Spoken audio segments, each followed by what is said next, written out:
Je m'appelle Marie Payen, j'ai 38 ans et je suis vitrailliste depuis un peu plus d'une dizaine d'années.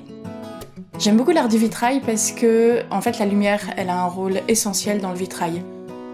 Dans le vitrail, en fait, il y a quand même toute une part qui est complètement indépendante de notre volonté. On aura beau choisir les couleurs, on aura beau choisir le type de verre avec tel effet, tout ça, on ne pourra jamais décider qu'il y aura une lumière qui sera éclatante ou une lumière qui sera un peu sombre certains jours, ou il y aura un nuage ou un rayon de soleil, etc. Et je trouve ça très beau parce que c'est comme une participation à quelque chose qui nous dépasse, quelque chose qui est plus grand que nous. En fait, j'ai commencé à faire du vitrail parce que, il y a un peu plus d'une dizaine d'années, j'ai été volontaire pour une communauté en Bourgogne qui s'appelle Thésée, qui accueille des jeunes du monde entier. Et ils ont une grande église et sur le devant de l'église, il y a un grand vitrail tout en long, dans les tons jaune, rouge, orangé, qui est absolument magnifique parce que quand la lumière le matin passe au travers de ce vitrail, ça fait toute une traînée de couleurs dans l'église. Et ça m'a beaucoup marqué et je me suis dit, en ayant fini mon temps de volontariat, moi j'ai envie de faire pareil, j'ai envie d'apporter de la lumière, de la couleur, comme ça, dans une église, dans une chapelle ou dans un lieu qui peut être parfois laïque, et de participer d'une manière ou d'une autre à faire du beau.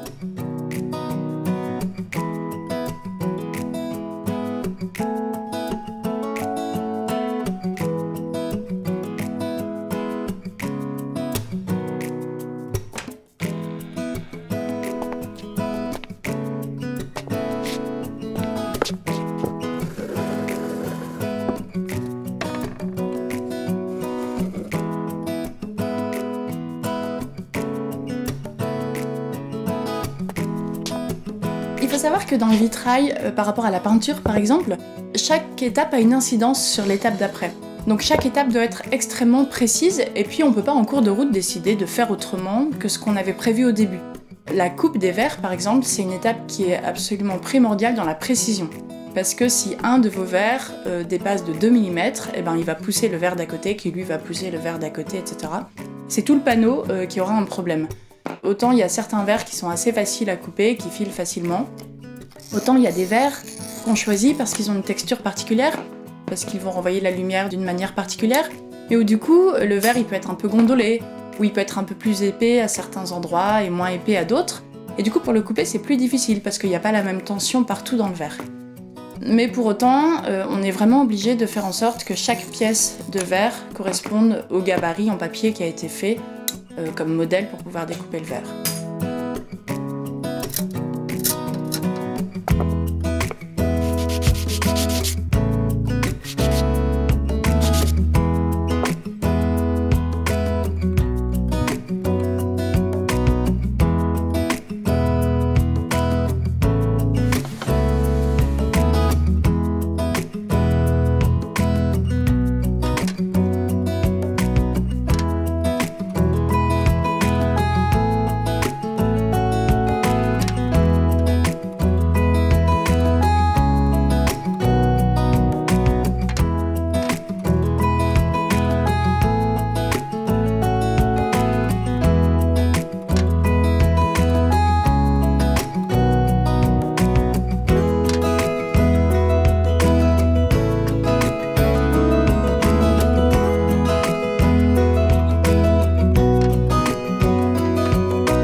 J'utilise pas beaucoup de grisaille parce que j'ai fait le choix d'essayer d'utiliser au maximum des verres qui sont ce qu'on appelle teints dans la masse.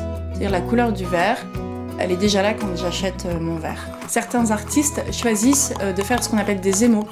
À partir d'un verre blanc, on peut mettre de la couleur dessus et puis le rendre bleu, rouge ou vert, etc. L'émail, c'est une couleur qui reste un peu translucide, c'est-à-dire que la lumière passe au travers. La grisaille, c'est ce qu'on utilise pour tout ce qui est mat. Ça s'appelle de la grisaille, mais c'est pas forcément gris. Il peut y avoir de la grisaille rouge, bleue, jaune, toutes les couleurs. On va utiliser ça surtout, par exemple, pour faire les détails d'un visage ou les contours d'une main. Faut imaginer ça plus pour faire du trait, en fait, la grisaille. Enfin, en tout cas, moi, je l'utilise beaucoup pour faire du trait.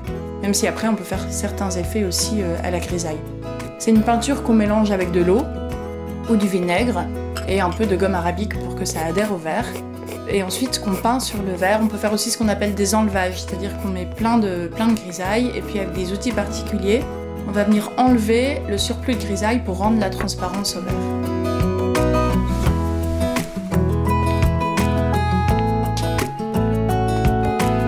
Quand on met une pièce dans le four, il y a toujours un petit stress, une petite tension, parce qu'on sait jamais ce que ça va donner exactement quand ça va sortir. Il y a même des verres parfois qui changent de couleur à la cuisson. En fait, la grisaille, elle a besoin d'être cuite forcément parce que le vitrail, a priori, il va venir remplacer une fenêtre. Et donc il faut être sûr que la peinture, elle puisse traverser le temps. C'est pour ça qu'on la cuit, pour qu'elle s'incruste dans le verre. En fait, le verre, il va fondre.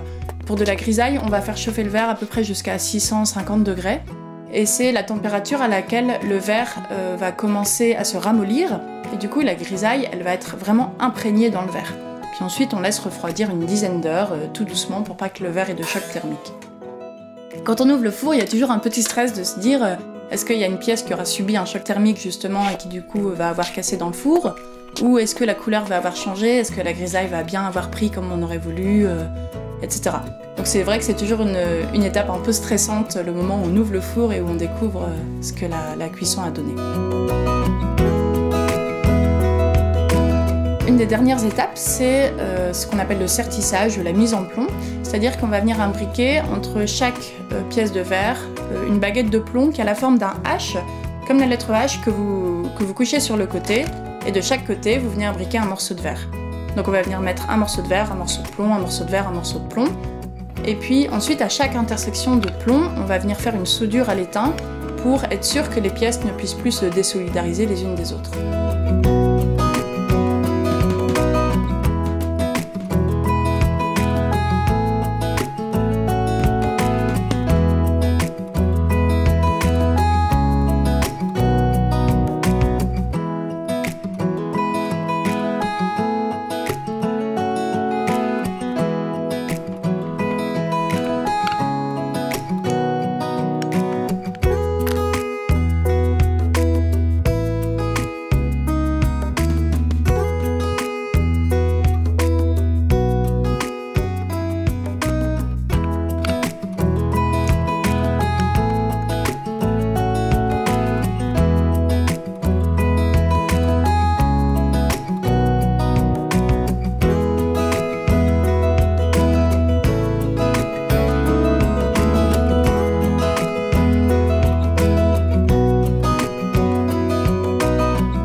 Alors ce vitrail en particulier, il s'appelle Notre-Dame du Bon Accueil.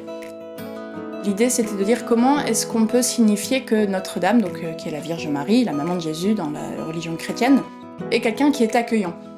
Donc là on voit évidemment le premier qu'elle accueille c'est son enfant, c'est Jésus qu'elle a dans les bras, mais en même temps ses mains elles sont pas fermées, elles le retiennent pas quoi. C'est vraiment juste le tenir mais le laisser libre aussi de venir accueillir les autres. Vous voyez les bergers, dans la tradition chrétienne, les bergers qui viennent voir la naissance de Jésus, c'est des petits, c'est des pauvres, et c'est eux à qui on dit en premier « venez voir, Jésus est né ».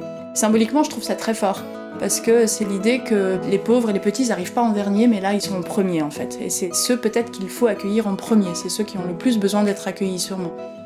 Il y a l'ange qui est là, qui, dans la tradition chrétienne, est celui qui annonce les nouvelles, qui annonce la naissance de Jésus, etc. Et puis il y a ce petit personnage qui est en train de prier devant une bougie, et vous voyez que son auréole, elle n'est pas complète. En fait, l'idée, c'est qu'on est tous appelés à devenir saints, on est tous appelés à être accueillis et accueillants, mais certains sont plus avancés sur le chemin que d'autres, et donc elle, son auréole, elle est encore en construction. C'est en cours.